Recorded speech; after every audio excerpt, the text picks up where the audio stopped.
औरतें किसका लिबास है बोलो? मर्दों का। मर्द किसका? कुरान ने ये क्यों नहीं कहा कि औरतें मर्दों की बीवियां और मर्द औरतों के शौहर? ये भी तो इस आयत में कह सकता है, लेकिन नहीं। लिबास क्यों कहा? इसलिए कहा कि हर एक को इख्तियार है, जब तुम जाओ तो लिबास अपनी आंखों से देखो। समझ रहे मेरी बात? लिबास देख लेना। जैसे हम और आप अपनी बेटी के लिए, अपने बेटे के लिए कहीं मार्केट में लिबास देखने जाते हैं तो उसका कलर भी देखते हैं, कहीं दाग धब्बा तो नहीं है, फटा हुआ तो नहीं है, किसी तरीके की कोई बात तो नहीं है। तुमने कहा कि ये कपड़ा पसंद है साहब, इस कलर का निकाल दो, यही थान। अब वो थान ऐसे करके ये चादर खोली और खोलने के बाद इसमें कोई फाल्ट निकला, कोई दाग धब्बा निकला, कोई कट निकला, तो तुम उसे अपनाओगे? कुरान ने इसीलिए लिबास कहा कि जब तुम लड़के के लिए ना लड़की ढूंढने जाओ तो वो ऐसे ही है जैसे लिबास है। अब दौलत नहीं देखो, चार पहियों की मत देखो, बुलेट मत देखो, बल्कि ये देखो जो लिबास बनेगी उसमें कोई कट तो नहीं, कोई दाग धब्बा तो नहीं, उसमें किसी तरीके का फाल्ट तो नहीं। एक बात और अटकती है यहां, वो ये अटकती है, कपड़े को हमने फैला के देख लिया, हमें पता चल गया कहां कट है कहां दाग धब्बा है, लेकिन लड़की में कट का कैसे पता चलेगा? क्या लड़की का अगर न खून कट जाए तो उसमें कट है, हाथ कट जाए तो उसमें कट है? नहीं नहीं, बल्कि किससे पूछोगे? इनसे मत पूछो, इनकी बात भी गलत हो सकती है, मेरी बात भी गलत हो सकती है, इनकी भी गलत हो सकती है। तो फिर इस्लाम से पूछो।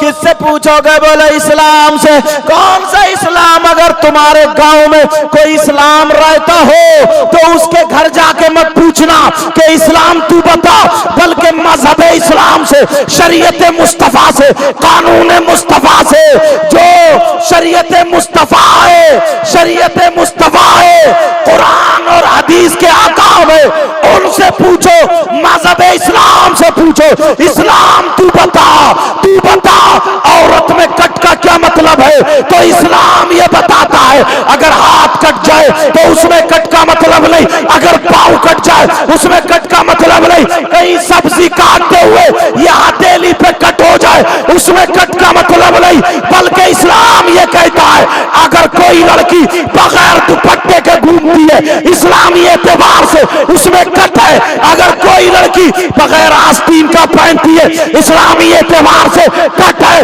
कोई लड़की सीना खुला रखती है इस्लामी एतबार से कट है, जो लड़की बेपर्दा घूमती है इस्लामी एतबार से कट है, जो बेहया और फिल्मों के तरीके पर पहनती ओढ़ती है इस्लामी एतबार से कट है। अब तुम्हें दौलत नहीं देखना, बल्कि ये देखना कि इसमें कट है कि नहीं।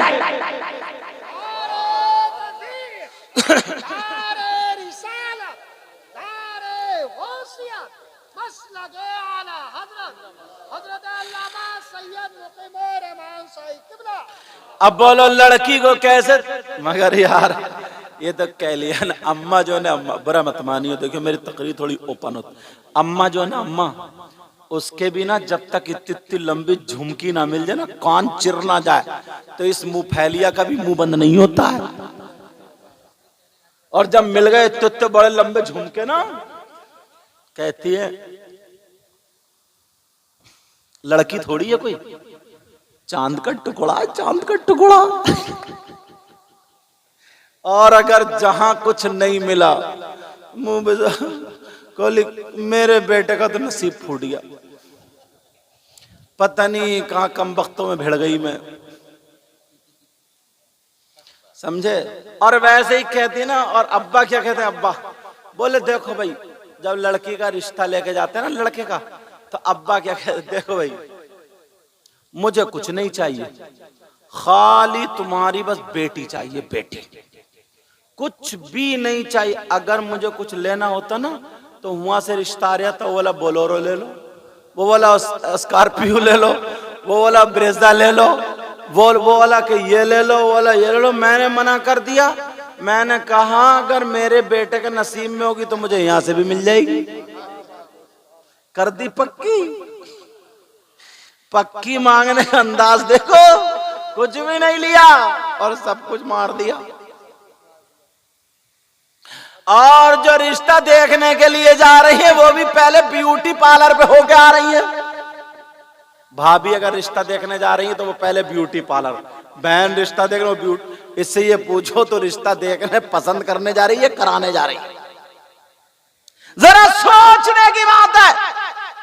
और अगर शरीफ लड़की मिल गई ना, यहां से यहां तक दुपट्टा बांधे हुए, यहां तक पहने हुए, तो एक दूसरे भोंय चला चला कर कैसी तुम बोली लड़की को सुल्लड़ सुल्लड़ कपड़े तो पहनने ही नहीं आते इससे। और अगर मिल गई ना वो चंडी मुंडी, ब्यूटी पार्लर से चुटियां फेंकती हुई, इधर से उधर पट्टे लहराती हुई, और हैंडबैग बोलते हैं उसको, गले में डाले हुए, इतनी ऊंची हिल और आ रहा जैसे ऊंट, समझे, झटके मारता हुआ इधर से उधर, सब कह रहा अरे ये है देखो लड़की, भाभी है ये, चांद का टुकड़ा आई है, ये है चांद का टुकड़ा।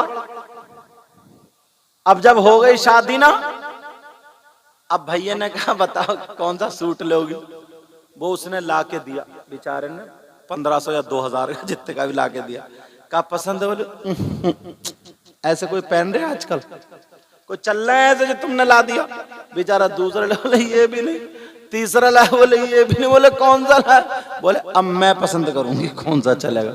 अब भैया पीछे, भाभी आगे, वो ट्रैक्टर ये ट्राली, ये और कर चांद का टुकड़ा। अब गई दुकानदार, अच्छा दुकानदार समझते हैं कि इनको कैसे काटना। दुकानदार बोला अपने चेले से, बोले वो जो सन 2024 का ना नया डिजाइन जो निकल गया है, नया एंटिक पीस है वो दिखा भाभी को, मैडम को। अरे तो वो उसने अरे फट, इसको फेंक, उसको फेंक, देख नहीं रहा, आदमी को देख के बात करते हैं। बोला अंदर से वो लाया सड़ा हुआ निकाल के जो बिक नहीं रहा था, और रख के बोला साहब कॉम्बिनेशन बहुत प्यारा, ये भाभी वाली बांध दो। खत्म, बिक गई, कटवा दिया तुम्हें। और अगर कोई शरीफ जादी, कोई अच्छी नमाज पढ़ने वाली अगर ला दिया तो का पूछा कैसा का तुम्हें पसंद, अगर मिट्टी पिना दोगे तो मेरे लिए हीरे जवाहरात से अफजल है। ऐसी बच्चियां तलाशो, मगर क्या करे, लड़के का पेट ही नहीं। मैंने अक्सर तकरीरों में कहा ना, अपनी तकरीरों में, अब तो कुबड़े भी बुलेट मांग रहे हैं। जो टेढ़े टेढ़े चल रहे हैं लहराते हुए, समझे, सांप की तरह लहराते हुए, वो भी बुलेट मांग रहे हैं, बुलेट, समझे। इससे ये पूछो कूला है तेरा उधर और बुलेट की गद्दी इधर, खाए पे रखेगा तू भाई, मगर चाहिए इसको बड़े को भी। तोबा तोबा हालत। पहले बाजारों में तुमने देखा होगा गधे बिकते थे, घोड़े बिकते थे, बैल बिकते थे, खच्चर बिकते थे। अब लड़के वाले शादी के मौके पर अपने लड़कों को बेच रहे हैं। 4-4 लाख रुपए की मंगनी, 3-3 लाख। और अब तो ना अब्बा के लिए एक्टिवा आ रही, एक्टिवा बोलते स्कूटी को, हो यही नाम है ना, तुम बताओ ना कहां देख रहे हो? ये पैसे गिनने के चक्कर में उन्हें यार क्या कहा मैंने, बताइए लो। ये भी हिंदुस्तान में, और अभी ये पैसे आने लगा, नारे तकबीर, नारे रिसालत। हाँ चलो तवज्जो रखो इधर। अब जो थी सब इसका कोई भरोसा नहीं, समझे, अब मांग रहे एक्टिवा। ऐसे हालात है। मगर मैं फिर कहूंगा, कुरान ने कहा लिबासुल लकुम व अंतुम लिबासुल लहुम। ऐसी लड़कियां, ऐसे लड़के तलाशो जो तुम्हारे घर में जहेज लाएं या ना लाएं, मगर सैयदा फातिमा की कनीज जरूर लेके आए। मगर आप लोगों के लिए बताऊं, देखियो कितने सीधे हो, कितने भोले हो। एक बात बताओ, अगर मैक वालों कहाँ है, ये तुम्हारा मैक कोई चुरा के ले जाए संभल के रखियो, कह दिया मैंने, अगर चुरा के ले जाए तो बताओ तुम उसे इनाम दोगे क्या? नहीं दे सकते ना। कोई किसी की कुर्सी ले जाए, मोटरसाइकिल, चोर को इनाम दोगे? पकड़वा दोगे या प्रधान जी के पास लेके जाओगे, उस पर दंड डालोगे, दंड नहीं उससे वो चीज दिलवाओगे, या फिर थाने कचहरी हो जाएगी। बोलो है कि नहीं है? मगर कितने सीधे हो, कितने भोले हो तुम हो। आजकल चोर को इनाम देने लगे, चोरों को इनाम। कहोगे हमने तो दिया नहीं। तुम्हारे कम से कम इस मजमे में 10 लोगों की शादी हो गई है, तो शादी वाले दिन क्या तुम्हारे जूते नहीं चुरे? अरे बोलते क्यों नहीं? जूते चुरे नहीं चुरे? चोरी तो चोरी है। जूते चुरे हैं तो तुमने चोर को पकड़वाया पुलिस से, लट फेरा उस पे, चोर को इनाम दिया कि नहीं दिया? अरे जूते चुर गए, वो छोटी साली है, साले ने चुरा। बोलो ना इमाम साहब तुम्हारे चुरे ने भी हुई है कि नहीं हुई है? ये भी महफूज है, समझे? लेकिन सुनो, जब जूते चुरे तो अब चोर से पूछा जा रहा है तेरी डिमांड क्या, बोल तेरी मांग क्या बोल। उसने मांगा 10,000, ये बोले 8, 10, 10, 8, इसी में झगड़ा। एक बुजुर्ग आ गए, चचा मियां सीधे साधे, बोले हाँ क्या बात है? बोले ऐसे ऐसे बात है। बोले ऐसा करो 9 में फैसला कर लो। वो तो बोले 9 दो। दूल्हा मियां से बोले दो, इनका हक है वो तो। जब इतना का 9 में फैसला कर दो। इन चचा मियां ने कहा कि हक है हक। इन चचा मियां से ये पूछो चोर का हक जानते हो क्या? चोर और चोरनी के हाथ काटो। अस्सारिकु वस्सारिकतु फक्तउ ऐदियहुम, ये हुक्म है। लेकिन क्यों? हमारे रस्म दे दिए। इतने में दूल्हा मियां के अब्बा आ गए, बोले क्या बात है? बोले ऐसे ऐसे। दूल्हा मियां के अब्बा बोले नहीं, 9,000 नहीं, पूरे 10,000 दिए जाएंगे, पूरे 10,000। क्यों? इसलिए बेटे की खुशी का दिन। अरे भाई दिए, दे दिए। बैठे दुल्हन को लेकर के कार में, बच्चों ने कार घेर ली, लाओ हमारा हक। तुमने फोन किया थाने को, आ जाओ, उग्रवादियों ने कार घेर ली हमारी। तुमने वहां भी 10,000 दे दिए। 8, 9 में झगड़ा हो रहा था, 10 दे, बोले नहीं दो, बेटे की खुशी का दिन है। मगर ईमानदारी से देखना, अब आता है निकाह का नंबर। इमाम साहब ने निकाह पढ़ाया। इमाम साहब से कहा तुम बोलो। इमाम साहब बोले 10,000। और जब इतना कया 10,000, तो दूल्हा मियां के अब्बा के तन बदन में आग लग गई। बोले 10 कहीं चल रहा है क्या? अरे इमाम का दिमाग खराब है। इमाम का नहीं, दिमाग तुम्हारा खराब है। तुमने चोरों को दे दिए, डकैतों को दे दिए, और जब तुम्हारी मस्जिद में नमाज पढ़ा रहा जो हाफिज कुरान है, वहां पे तुम्हारी खुशी कहां गई? वहां क्यों मर गए? वहां पे क्यों मौत आ गई? लेकिन ये मिजाज बन चुका, चोरों को दे दिए, डकोरों को दे दिए, लुटेरों को दे दिए, आतशबाजी छोड़ दी, वीडियो बनाने वालों को दे दिए, सारे लोगों को दे दिए। अगर इमाम का नंबर आ जाता है, इमाम का नंबर अगर 10,000 मांग ले तो फौरन सदर साहब को तलब किया जाता है, इन्हें मस्जिद से निकालो। कितने इमामों को निकाल दिया जाता, वरना गांव में वो अकेला पंचायत डाल देता है। मुझे कह लेने दिया जाए, कब तक इमामों को निकालते रहोगे? कौन अपने बच्चों को पढ़ाएगा? तुम्हें चोरों को देते हुए शर्म नहीं आई? तुम्हें डकैतों को देते हुए शर्म नहीं आई? तुमने इमाम पर झगड़ा फैला दिया। बोलो है कि नहीं है? नौजवानों, तुम्हें अपना मिजाज बदलना होगा, अपना तरीका बदलना होगा। अब ये नौजवान उठ के आए हैं, वो वक्त अब नहीं है। हमें दिखाना होगा। अगर 10,000 हम जूती चुराई के, जब तक 1 रुपये का सवाब नहीं है, बिल्कुल नाजायज जा रहा है। और इमाम को अगर दे देते तो तुम्हें सवाब मिलता। अब नौजवानों को मैदान में निकलना होगा। अगर हमें इमाम रखना होगा तो मस्जिद में अच्छी क्वालिटी का, अच्छा नमाज पढ़ाने वाला, चाहे उसकी तनख्वाह ज्यादा हो, हमें रखना होगा। कुर्बानी का जानवर अगर खरीदना होगा तो ऐसा खरीदना होगा तो तुम्हें देखते हुए भी तुम्हारा दिल।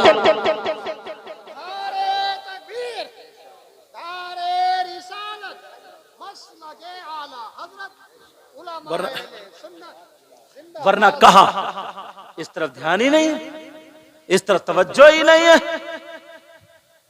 अपने बच्चों को पढ़ाओ। आज मुबारकबाद के लायक हैं शादी वाले। उनके अब्बा का क्या नाम? मोहम्मद आसिफ के। अरे इनसे तो हमारी मुलाकात है। हाँ माशाल्लाह, अच्छा हाँ, इनसे हमारी मुलाकात है। और मोहम्मद वाजिद से उसमें गए थे आपके गांव, क्या गांव है, पहाड़पुर, वहाँ तकरीर करने गए। मैंने मस्जिद पे तकरीर, माशाल्लाह मस्जिद तैयार हो गई नहीं, अल्हम्दुलिल्लाह मस्जिद शानदार तैयार हो गई। वहाँ मस्जिद का प्रोग्राम था, मैंने बयान, और लोगों ने जैसे मैं कहता गया पूछो ये, वैसे लोग नवाजते गए।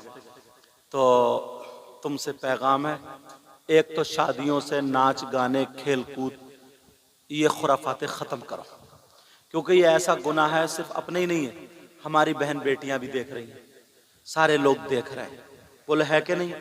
दूसरी बात यह है, अपनी मस्जिद का इमाम, यार एक वो होता है ना मजदूर, कोई भी कुछ भी काम सीखा हुआ नहीं है तो 500 रुपए तो लेते ही, लेता नहीं। अब वो रोजाना शाम को आके अपने बच्चों में सोता है, बोलो सोता नहीं सोता, आराम से रात भर सोता, फिर दूसरे दिन चला जाता। अब एक महीने में 500 रुपए कमाने वाला 15,000 रुपए हो रहे, तो यार इसने कुरान याद कर लिया, हाफिज कुरान हो गया, इसने इतना गलत काम कर लिया। फर्नीचर सीखने वाला ज्यादा कमा लेता है, एक साल में सीख जाता, 2 साल में अच्छा मिस्त्री हो जाता, 3 साल में बोलो हो जाता नहीं हो जाता। पेंट करने वाला अच्छा कमा, मैं ये नहीं कह रहा हूं कि अल्लाह ताला तुम्हारे बच्चों की खूब कमाइयों में बरकत देता फरमाए, एक मिसाल दे रहा हूं जरा समझो। लकड़ी का काम करने वाला, कोई भी काम करने वाला, ये इसने कुरान याद कर लिया, हाफिज हो गया, आलिम हो गया, इसने इतना बड़ा गुनाह कर लिया, इतना बुरा काम कर लिया। अब ये मस्जिद में इमामत करेगा तो इसे 8-10 हजार रुपए मिलेंगे, 8-10 हजार में किसका खर्चा हो जाएगा, जरा सोचो। आने वाले दिनों में कौन अपने बच्चों को पढ़ाएगा जब उसका ढंग से खर्चा ही नहीं होगा। उसकी अगर बेटी हो गई 3-4, शादी कैसे करेगा वो? तुमने कभी सोचा इस बात को? दीन को घटाने में सबसे बड़ा हाथ हमारा ही है। एक स्कूल की पढ़ाई होती है, एक मदरसे की पढ़ाई, दोनों में आपने फर्क देखा होगा। तुम्हारे बच्चे पढ़ रहे हैं, मेरे भी पढ़ रहे हैं, स्कूल में पढ़ते हैं तो उनका ड्रेस भी होता है, उनका सुबह को नाश्ता होता है, फिर लंच बना करके माँ देती, उनकी ट्यूशन भी लगा दी जाती है, रोजाना आना जाना, और स्कूल की फीस भी है, ये सारी चीजें। और उस पढ़ाई से हमारा कोई ताल्लुक नहीं, सिर्फ दुनिया ही तो मिलती है, उससे दीन नहीं मिलता ना। उससे क्या मिलती है? दुनिया मिलती है। भाई सरकारी सर्विस मिलेगी, सरकारी सर्विस, कहीं मास्टर बन जाएगा, कहीं इंजीनियर बन जाएगा, तो ये सारी चीजें बनने के बाद, सारी चीजें बनने के बाद, ये सारी चीजें बनने के, वो भी रिश्वत दे करके तनख्वाह लगती है। बोलो लगती नहीं लगती है? रिश्वत दे करके तनख्वाह लगती है। और मदरसे में बच्चा पढ़े तो उसका ड्रेस होता है, उसका कोर्स आता है, उसके फीस के पैसे जाते हैं, जबकि इससे दीन भी और दुनिया भी। और वहां पर मास्टर अगर पढ़ाने लगे तो 50,000 55,000 मिलेंगे, 60,000, मगर रिश्वत दे के लगेगा। और राशि वल मुर्तशी के अलावा फिर जिंदगी भर रिश्वत का खाता रहेगा। और तुमने मदरसों की, मस्जिदों की इतनी तनख्वाह घटा रखी, 10,000 8,000, कौन अपने बच्चों को पढ़ाएगा? तुमने कभी प्रधान के बच्चों को, एक आध दो को छोड़ के, हाफिज बनते हुए देखा है, आलिम बनते हुए देखा है? तुमने कभी मालदार के बच्चों को क्यों नहीं दिया? इसीलिए कि उसके ये जहन में सबके कि मुझे बर्बाद नहीं करना। जिसको अल्लाह ने तौफीक दी है, दीन दिया, बस वही अपने बच्चों को पढ़ाता है। वरना दीन को ढाने वाले हम हुए या गैर? बताओ यार, जरा सोचने की बात है, जरा सोचो। 10,000 में तुम ईमानदारी से बताओ, 10,000 में अगर तुम्हें एक बच्चे को रख लेते हैं ना हम, खाली काम पे भी अगर रख लो 10,000 में, तो घर 10,000 मिल रहा है, दूसरी जगह देख, कहते नहीं कहते? और वो 10,000 में, 10,000 अच्छी मस्जिदों में बता रहे हो मैं, वरना तो 6 है, 7 है, 8 है, 9 है, 10 है, बोलो है कि नहीं? 10,000 भी अच्छी मस्जिदों में 8 दिन तुम्हारे घर रहता है, उसकी बीबी इंतजार देखती है, बच्चे इंतजार देखते हैं, सबके बच्चे घूमने इधर उधर ब्याह शादी में जाते हैं, उसके बच्चे घर पे हैं या उसके पास, कहता कहने अब्बू तुम्हारे जुमेरात को आएंगे, तुम्हारे अब्बू जुमेरात को आएंगे, तभी जाना बेटा। सारे जितने भी उनके अरमान है सब दबा रहे, जितने भी अरमान है सब दबाए जा रहे हैं। उसके बावजूद भी जुमेरात को पूरा गांव, किसी के यहाँ फाता पड़ गई, किसी, वही एक घर तो है नहीं, पूरा गांव है, किसी के यहाँ कुछ पड़ गया। अगर किसी के यहाँ फाता पड़ गई और इमाम चला गया, उसके यहाँ फाता में नहीं गया, तो सबसे बड़ा मुखालिफ वही हो जाता है इमाम का। ये नहीं सोचता कि उसकी जरूरियात है, 8 दिन से बेचारा रह रहा, जरा सी एक फाता के उसमें, फाता तुम पढ़ सकते हो, फाता मैं पढ़ सकता हूं, हमें जरूरी है सीखना। जब जमीन खुद जोत रहे हो, जमीन खुद कर रहे हो, घर पे सफाई खुद कर रहे हो, तो आखिरत के लिए फाता याद नहीं कर सकते हो? ये नहीं कर सकते हो, मगर ना, वो भी इमाम पे डाल, सबसे बड़ा मुखालिफ वही हो जाता है। और जब घर से लौट के आता तो दो चार को चढ़ा चढ़ू के बस इमाम को निकलवाने की बातें शुरू, निकलवाने की बातें शुरू। बोलो होता नहीं होता ऐसा? यार कैसे फिर लोग पढ़ाएंगे? तुम खुद बताओ कैसे पढ़ाएंगे? और अगर ना मालदार का बच्चा अगर पढ़ा हुआ होता ना, तो उसकी तो जमीन अच्छी है, उसके घर पे ट्रैक्टर सब कुछ है, तो फिर वो दबता नहीं, मसला बताता डंडे की चोट पर, डंके पर बजाता, बताता नहीं बताता। अब गरीब है, अगर बेचारा मसला बता रहा तो मालदार के यहाँ, अब उसने ये बता दिया कि साहब ये भी नहीं कहने का कि जिसके यहाँ बैंड बाजे बज रहे हैं, जिसके यहाँ नचनियां नाच रही हैं, उसके यहाँ कोई निकाह पढ़ाने नहीं जाएगा। मालदार तो जबरदस्ती लिया गया, निकल मस्जिद से, दूसरा ले आऊंगा, उसकी अहमियत रह गई। और अगर मालदार का होता उसे कोई निकाल सकता था? निकाल सकता? वो तनख्वाह लेता ही नहीं और फ्री पढ़ाता, कहता मैं पढ़ा रहा हूं, इमाम हूं, आलिम हूं, मेरे टक्कर गलाओ। अच्छा आदमी होता, मगर कहां। इसलिए नौजवानों, तुम कमाओ, खूब अच्छे कमाओ, जो तुम्हारे काम चल रहे हैं, बंबई, दिल्ली, बेंगलोर, हैदराबाद। मैं दुबई तक जाता हूँ ना, तो मुझे लड़के मिलते, कहते हैं सैयद साहब आपकी तकरीर सुनते मोबाइल में, यूं होता तू होता, ऐसा मतलब बहुत सारे, तो यार दिल खुश होता है। ये हमारे इलाके के लड़के यहाँ तक कमाते हुए आ गए। कमाओ, कमाने के बाद इन चीज़ों पे ध्यान दो, ये बहुत नाजुक पहलू है, इस पे ध्यान दो। अपनी मस्जिद के लिए अच्छा आदमी, अपने मदरसे के लिए अच्छा आदमी, जो क्वालिटी पैदा करे, जो क्या करे, क्वालिटी। और ये पैसे से ही होगी, ये किससे होगी? पैसे से होगी, समझे? वरना तो तुम हर एक को लाकर रख लोगे। अब वो आलू और वो सब बराबर तो हो नहीं सकते साहब, आलू और बकरा बराबर तो हो नहीं सकते। आलू की सब्जी और बराबर उसकी सब्जी बराबर हो सकती क्या? नहीं हो सकती। और कितना समझाऊं? तो नौजवानों, इस बात पे रहोगे ना। और जो लड़के ना मोबाइल चला करके खाली ना कुछ काम करते हैं, ना कुछ, मोहल्लों में घूम रहे हैं, कुत्ते भौंका रहे हैं, वो भी नाकारा है, बेकार है। काम करो, काम करो, आगे बढ़ो। अल्लाह ताला हर एक को मौका देता आगे बढ़ने का, समझ में आ रही?